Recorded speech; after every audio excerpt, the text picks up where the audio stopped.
Assalamualaikum warahmatullahi wabarakatuh. Salam sejahtera untuk kita semua. Saya Ibu Rahmi Arfianti SPD, Guru Geografi SMA Negeri 2 Lubuk Pakam.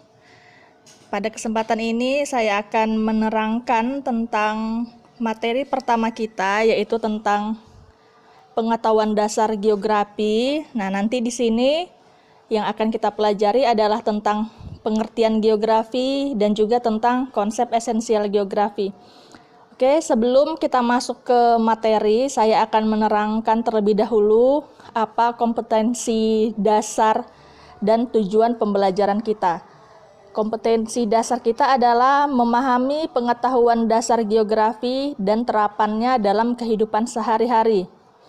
Kemudian tujuan pembelajaran kita adalah setelah melaksanakan kegiatan pembelajaran dengan pendekatan saintifik yang menggunakan model pembelajaran discovery learning, siswa mampu mengidentifikasi, menjelaskan, dan menentukan materi geografi tentang ruang lingkup, objek studi, aspek, konsep esensial, prinsip, dan pendekatan geografi dalam kehidupan sehari-hari dengan penuh rasa syukur, disiplin, ingin tahu, dan penuh tanggung jawab. Oke, kakak dan abang semuanya, saya akan memulai materi kita. Yang pertama adalah materi tentang pengertian geografi. Pengertian geografi nanti di sini saya terangkan dari dua segi. Yang pertama dari segi bahasa. Geografi itu berasal dari dua kata, yaitu kata geo dan kata grafien. Geo artinya bumi dan grafien adalah lukisan atau gambaran. Jadi dari segi bahasa, geografi adalah gambaran atau deskripsi tentang bumi. Kemudian pengertian geografi menurut Ikatan Geografi Indonesia atau IGI, geografi adalah ilmu yang mempelajari tentang persamaan dan perbedaan fenomena geosfer yang dilihat dari sudut kelingkungan dan kewilayahan dalam konteks keruangan. Nah, materi kita yang selanjutnya adalah tentang konsep esensial geografi. Konsep esensial geografi adalah konsep yang digunakan untuk memahami dan mempelajari fenomena perubahan alam dan aspek sosial. Konsep esensial geografi ini ada 10 konsep. Nanti di sini saya akan menerangkan satu persatu beserta dengan contoh-contohnya. Kita mulai dari yang pertama adalah konsep jarak. Konsep jarak berkaitan dengan kehidupan sosial, ekonomi, dan pertahanan. Jarak bisa dibagi dua, yaitu jarak absolut dan jarak relatif. Jarak absolut adalah jarak sesungguhnya yang ditarik antara dua titik. Sedangkan jarak relatif adalah jarak yang didasarkan atas pertimbangan waktu dan kemudahan transportasi. Saya ambil contoh. Contoh jarak absolut. Jarak dari rumah Ari ke sekolah adalah 5 km. Sedangkan jarak relatifnya adalah jarak dari rumah Ari ke sekolah sekitar 15 menit. Nah, pada jarak yang absolut di situ kita menggunakan satuan panjang, satuan jarak yaitu berupa kilometer. Nah, itu sudah absolut atau sudah mutlak, tidak bisa berubah-ubah. Sedangkan jarak relatif di sini, jarak rumah Ari ke sekolah dikatakan 15 menit. Itu dikatakan relatif. Kenapa? Karena jarak yang 15 menit tersebut bisa berubah tergantung bagaimana keadaan ketika Ari berangkat ke sekolah. Ketika dia berangkat ke sekolah, kalau keadaan lancar, tidak macet, nah 15 menit bisa menjadi waktunya. Tetapi jika ada kendala di jalan, apakah macet, ataukah bisa karena ada kecelakaan di jalan, nah itu jaraknya atau waktunya bisa menjadi lebih lama. Kemudian konsep yang kedua adalah konsep keterjangkauan, adalah kemampuan menjangkau suatu tempat yang menyangkut sarana transportasi atau aksesibilitas. Nah, ada beberapa penyebab suatu daerah memiliki keterjangkauan atau aksesibilitas yang rendah, antara lain bisa karena topografi daerah tersebut bergunung-gunung, berhutan lebat, rawa-rawa, ataupun berupa gurun pasir.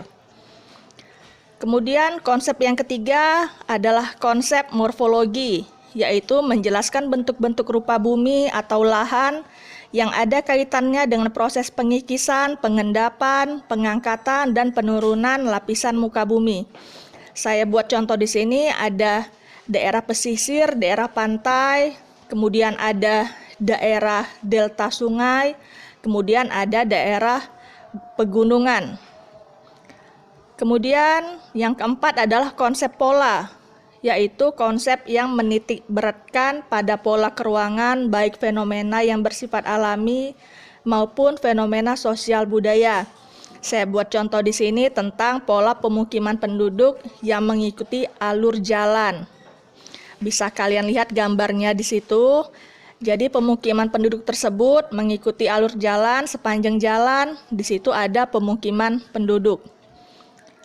Kemudian yang kelima, konsep lokasi, yaitu lokasi fenomena geosfer. Lokasi juga bisa dibagi menjadi dua, yaitu lokasi absolut yang berupa letak astronomis. Yang kedua ada lokasi relatif yang berupa kenampakan geografi yang dipengaruhi oleh daerah sekitarnya. Contoh tentang Indonesia. Lokasi absolut Indonesia secara astronomi, Indonesia terletak pada 6 derajat lintang utara sampai 11 derajat lintang selatan dan 95 derajat bujur timur sampai 141 derajat bujur timur. Sedangkan lokasi relatif Indonesia adalah Indonesia terletak di antara dua benua, yaitu benua Asia dan benua Australia, serta berada di antara dua samudra, yaitu Samudra Hindia dan Samudra Pasifik. Konsep yang keenam adalah konsep aglomerasi, menjelaskan gejala geografi yang mengelompok atau memusat. Nah, kata kunci di sini adalah mengelompok ataupun memusat. Contohnya adalah kawasan kumuh atau slum area. Itu biasanya mengelompok atau memusat pada suatu daerah. Begitu juga dengan kawasan elit. Perumahan elit biasanya akan mengelompok pada suatu kawasan. Konsep yang selanjutnya adalah konsep nilai kegunaan. Nilai guna suatu tempat yang berbeda jika dilihat dari fungsinya. Contoh tentang gelombang laut. Nelayan menginginkan gelombang laut yang tenang dan rendah agar bisa menangkap ikan dengan aman dan banyak. Sedangkan seorang surfer atau peselancar justru menginginkan yang sebaliknya. Mereka menginginkan gelombang laut yang besar agar bisa berselancar dengan baik. Bisa kalian perhatikan pada gambar berikut. Konsep yang selanjutnya adalah diferensiasi area. Fenomena yang berbeda antara satu tempat dengan tempat yang lain. Contohnya adalah tentang harga tanah.